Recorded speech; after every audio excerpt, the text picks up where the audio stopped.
한자 삼락의 심연진입니다. 한자 삼락에 오신 여러분 환영합니다. 문득 달력을 보다 보니 내일 모레가 이제 수능이에요. 제 주변에 이제 수능 보는 사람들이 이제 뭐 친척이라든지 가족이 이제 없다 보니까 그걸 모르고 지냈는데 딱 두 번째 목요일이면 수능이지 이런 생각이 들더라고요. 얼마나 긴장이 될까요? 그죠? 수험생들 모두 하여튼 긴장 안 하고 아프지 않고 감기 안 걸리고 하여튼 그날 잘 봤으면 좋겠어요. 자, 그러면 제가 준비한 거 시작해 볼게요. 오늘은 제가 이제 이름자, 성시자 이런 것들이 너무 많은데 특히 구수록 들어가는 게 많아서 제가 옛날에 1급 시험 준비할 때 구수록 들어가는 거를 다 모아서 따로 모아서 외운 적이 있어요. 왜냐하면 한자를 딱 써주고 이게 같은 쓰라 했을 때 구술이 들어가는 게 워낙 많으니까 헷갈릴 수 있잖아요. 그죠? 그래서 그걸 따로 모아서 외웠던 기억이 나요. 그래서 이거는 설명할 것도 별로 없고 형성 문자이고 그래서 이렇게 두 개 모아서 이렇게 제가 준비했어요. 자, 제가 준비한 거는 이거는 아름다울 돌민.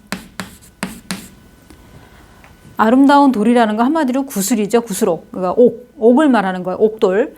그러다 보니까 여기에 그럴문은 음을 빌려준 역할을 한 거고 그럴문. 그러면 앞에 있는 거는 구슬이니까 아름다운 돌까지가 이제 뜻이 여기 부수가 되는 거죠. 그래서 이거는 주로 이름자에 쓰인다.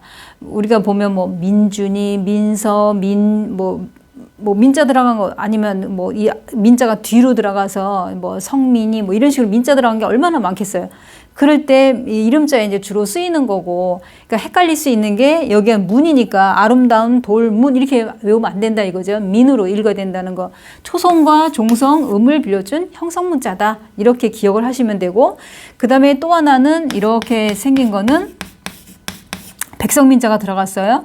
이거는 옥돌민. 마찬가지로 옥돌, 옥을 말하는 거죠. 그러니까 구수록이 나온 거고, 이렇게 앞에 나오면 이거는 임금왕을 뜻하는 게 아니라 구수록 변.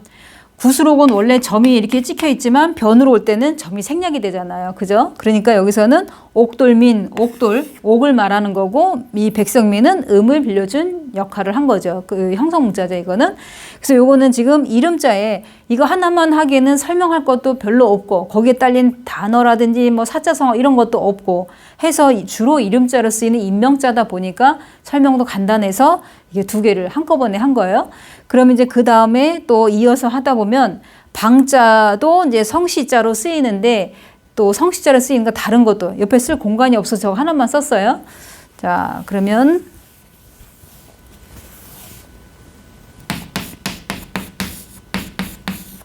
이거는 곁방.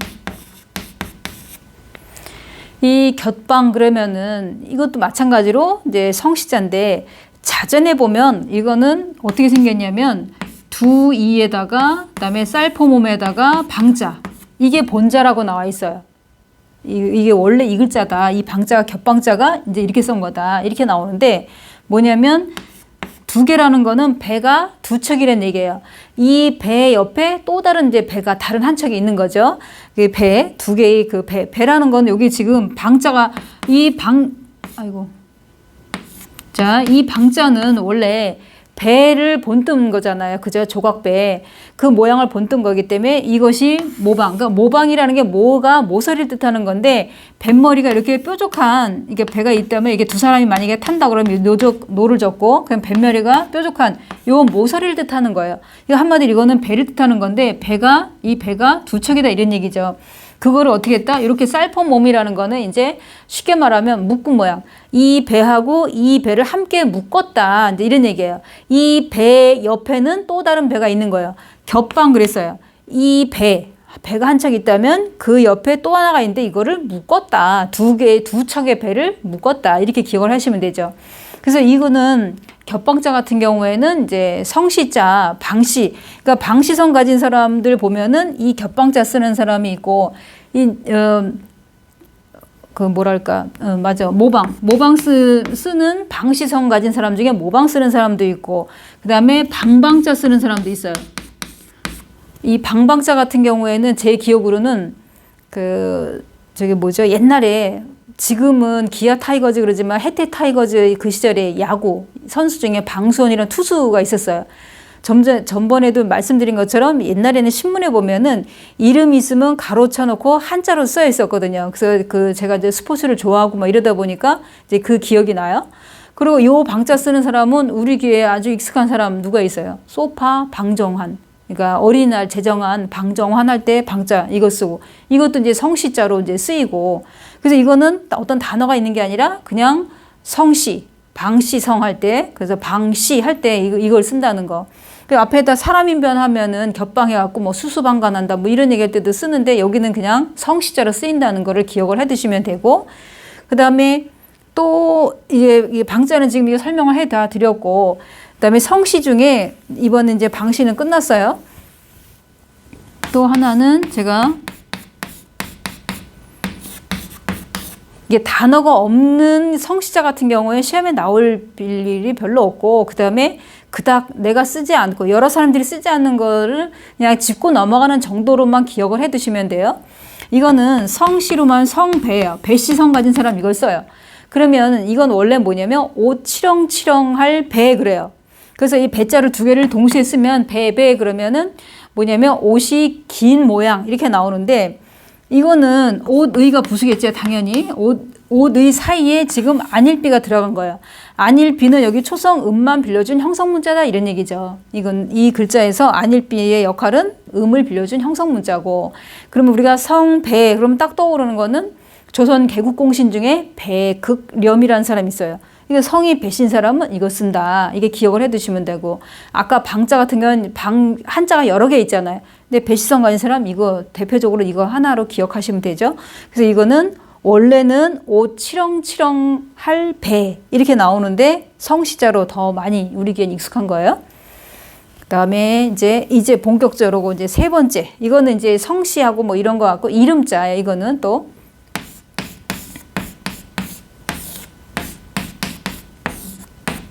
이거는 이 제목이 길어요. 수레 앞턱 가로 나무 식, 이게 길어요. 그러니까 수레 앞턱 식이 아니라 수레 앞턱 가로 나무 식이에요. 이 뜻이 그래. 이게 길어요. 왜 그러냐면 이 뜻이 뭐냐면, 우리가 이제 수레를 밀 때 이렇게 수레 손잡이를 가잖아요. 그런데 거기에 앞에 수레 앞에다가 이게 가로로 놓여진 그 나무판을 말한다 이렇게 나오고, 또 반대로 뒤에 가로로 놓여진 그 나무는 그러니까 수레 뒤턱 나무진 해갖고, 이거랑 반대 위치가 반대인 거는 이렇게 써서 이거는 수레 앞턱이고 이거는 수레 뒤턱 나무진 그래요. 여기는 수레 앞턱 가로 나무식이고 이거는 수레 뒤턱 나무진 이렇게 나와요. 이거 앞뒤 따로. 그러니까 이거는 가로 놓여졌다. 그러니까 수레의 이게 자전에 보면은 뭐라고 나왔냐면, 중국 고대 그 형태의 그 수레 앞턱에 가로로 된 널빤지를 이제 말하는데, 이것도 이제 이름자에 주로 쓰이는 거예요. 우리 귀에 익숙한 사람들 보면은 삼국사기를 쓴 김부식의 식자 이거를 쓰고, 또 더 거슬러 올라가면은 이제 그 당송팔대가 중 그 한 사람 소우식, 그러니까 우리나라를 거슬러서 우리 이게 김부식 가면 이제 우리가 보통 보면 이제 고려시대라고 치면은 당송팔대가의 소식, 우리나라를 건너서 저쪽 당나라 송나라 때 이름이 알려진 소식 할 때 식자를 이걸 쓴다. 그러니까 이름자에 이제 쓰인다 이렇게 생각을 하시면 돼요. 그러니까 여기서는 법식자가 음을 빌려준 역할을 한 거고, 수레 앞턱에 가로로 놓여진 나무 판자 널판지를 말한다 하기 때문에 수레가 나온 거고, 그래서 이제 전형적인 형성문자예요, 이것도. 그러면 이거는 다시 한번 말씀드리자면 수레 앞턱 식이 아니고 수레 앞턱 가로 나무 식. 이건 수레 뒤턱 나무 진 이렇게 되는 거예요. 이거는 뒤에 가로 놓여진 그 수레라면은 이거는 수레 앞에 가로로 놓여진 널판지를 말한다. 이렇게 기억을 하시면 되는데, 주로 이거는 그냥 이름자에 쓰인다. 이렇게 기억을 하시면 되고, 수레에 이렇게 우리가 이제 끌고 갈 때 이제 어떤 책에는 뭐라고 나왔냐면, 손으로 쥐는 앞턱에 가로나무 이렇게 나와 있어요. 이게 손으로 쥐는. 그러면 만약에 수레를 끄는데 그 소래 이게 손 앞에 쥐는 거를 뜻하는 건지. 근데 가로로 놓여졌다니까 당연히 가로잖아요. 그죠? 근데 널판지라고 설명이 돼 있단 말이에요. 그래서 이게 어떤 때는 아, 이게 손잡이를 말하는 건가? 이렇게 생각하다가도 널판지라고 얘기하니까 아, 여기를 까는 데를 말하는구나. 근데 위치가 앞이구나. 이렇게 이제 생각을 하기도 하고 좀 설명이 헷갈리게 돼 있더라고요. 그러니까 이게 이제 제가 뭐 이게 창작해서 이게 말씀드린 게 아니라 자원 설명, 그러니까 자전의 내용이 그렇게 나와 있다 이런 얘기예요. 그러니까 손으로 책에 지금 계속 말씀드린 거는 그러니까 자전의 설명이라면 자원 설명에는 손잡이, 그러니까 손으로 쥐는 앞턱의 가로나무 이렇게 설명이 돼 있다는 거, 약간 좀 차이가 있다는 거를 말씀드리고요. 자, 제가 준비한 거 그러면 여기서 마치고 수요일 날 새로운 글자로 찾아뵙겠습니다. 지금까지 한자 삼락의 심연진이었습니다. 안녕히 계세요.